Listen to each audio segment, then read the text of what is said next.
కోటప్పకొండ చాలా చాలా ఆశ్చర్యకరమైనటువంటి క్షేత్రం. కోటప్పకొండ మీద పరమశివుడు ఉంటాడు. ఆ పరమశివుడు అక్కడ దక్షిణామూర్తి స్వరూపంతో ఉంటాడు. దక్షిణామూర్తి స్వరూపంతో ఉన్నటువంటి పరమశివలింగం ఉన్న ఏకైక క్షేత్రం బహుశः కొండ మీద నాకు తెలుసున్నంత వరకు ఆంధ్రదేశంలో కోటప్పకొండ ఒక్కటే. ఆ కోటప్పకొండకున్న గమ్మత్తు ఏమిటో తెలుసా అండి? ఒక గొల్లభామకి పరమశివుడిచ్చిన వరం, ఎన్నడూ కాకి వాలదు. ఆ కొండంతటి మీద పగలు కాదు రాత్రి కాదు ఎన్నడూ ఒక్క కాకి మీకు కనపడదు. కొండ ఎక్కుతుంటే బోల్డని కాకులు కనపడతాయి. మీరు వెళ్ళేటప్పుడే చూడండి. మీరు కొండ ఎక్కుతారు కాబట్టి కోటప్ప కొండ ఎక్కేటప్పుడు చూడండి. కోటప్ప కొండ కింద బోల్డని కాకులు ఉంటాయి.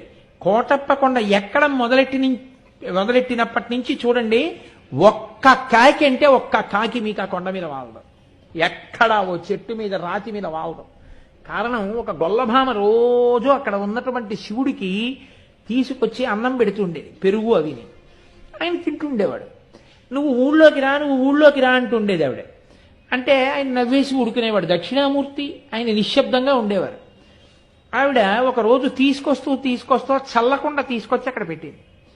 పెట్టి కూర్చుంది బడలికి. కూర్చుంటే ఒక కాకి వచ్చి వాలితే ఆ పెరుగు కుండ కింద పడిపోయింది. అయ్యయ్యో, పైనున్న పెద్ద ఆయనకి పెరుగు పట్టుకెడుతున్నాను, ఈ దిక్కుమాలిన కాకి వాలి పెరుగంతా కింద పడిపోయిందని బాధపడింది. బాధపడితే పరమశివుడు వృద్ధ బ్రాహ్మణ రూపంలో కిందకొస్తున్నవాడిగా కనపడి, నీకు వరం ఇస్తున్నాను, ఇక మీద ఎన్నడూ ఈ కొండ మీద కాకులు వాలవన్నాడు. అంటే అంత చిన్న కోరికతో సహా తీర్చేశాడు అక్కడ.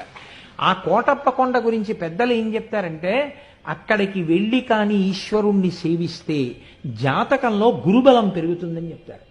గురుబలం పెరిగితే మిగిలినటువంటి గ్రహాలు ఏవైనా సరే, పాపపు గ్రహాల బలం ఉన్నా కూడా గురుగ్రహం కాని బలంగా ఉంటే జాతకుడు రక్షణ పొందుతాడు.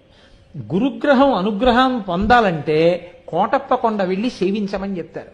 నేను ఒకసారి శృంగేరి వెళ్ళినప్పుడు, శృంగేరిలో భారతీ తీర్థస్వామి వారి తల్లిగారు, ఆ మహాతల్లి అక్కడే ఉంటారు. పీఠంలోనే ముందు ఒక గదిలో, ఆవిడెప్పుడు బయటికి రారు.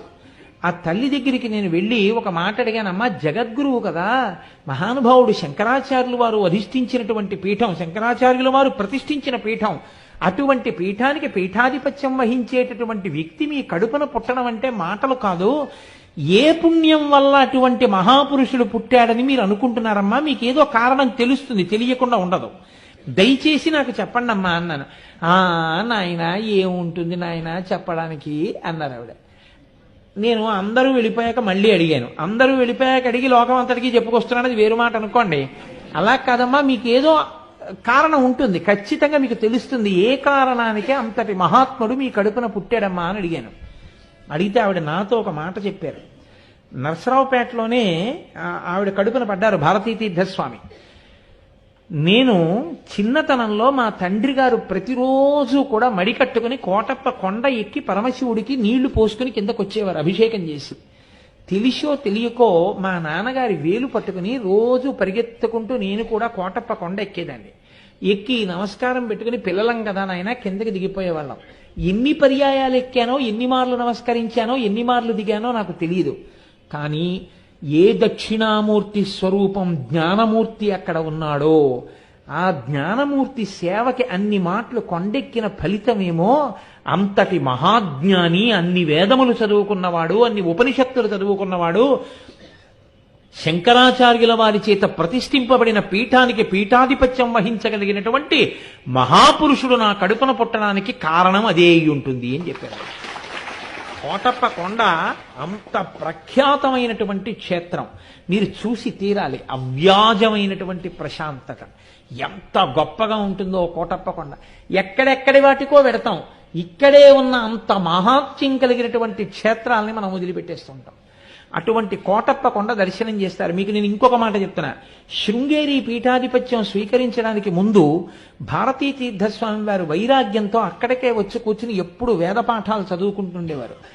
ఆయనతో పాటు వేదం చదువుకున్న సహాధ్యాయి ఒక ఆయన ఇప్పటికీ కోటప్ప కొండలో అర్చకత్వం చేస్తున్నారు. ఆయన అభిషేకం చేయడం మీరు చూడండి. నేనైతే ఏం చెప్తానంటే, ప్రసాద్ బాబు గారు ఒకసారి చూపించండి, మీరు హరిప్రసాద్ గారిని అడిగి ఏర్పాటు చేసి చూపించండి, అందరూ చూస్తారు. ఆయన అభిషేకం చేస్తుండగా మీరు చూడండి, మీరు ఆశ్చర్యపోతారు. ఇలా ఉంటుందా అభిషేకం అంటే అని తెల్లబోతారు. ఎందుకంటే శివలింగానికి అభిషేకం చేసేటప్పుడు మీరు దానిమ్మ పళ్ళు అక్కడ పెట్టారనుకోండి, ఆయన మంత్రంలో తొట్టుబాటు ఉండదు, స్వరం తప్పదు. ఆయన దానిమ్మ పళ్ళు తీసి ఇలా ఈ చేతిలో పెట్టుకుని ఈ చేతితో పట్టుకుని ఇలా అంటారు అంతే, దానిమ్మ రసం శివలింగం మీద పడిపోతుంది. ఖర్జూరం పళ్ళు ఇస్తే అవి ఇలా చేతి మీద వేసుకుని ఇలా పెట్టి ఇలా అంటారు అంతే, ఖర్జూర రసం శివలింగం మీద కారిపోతుంది.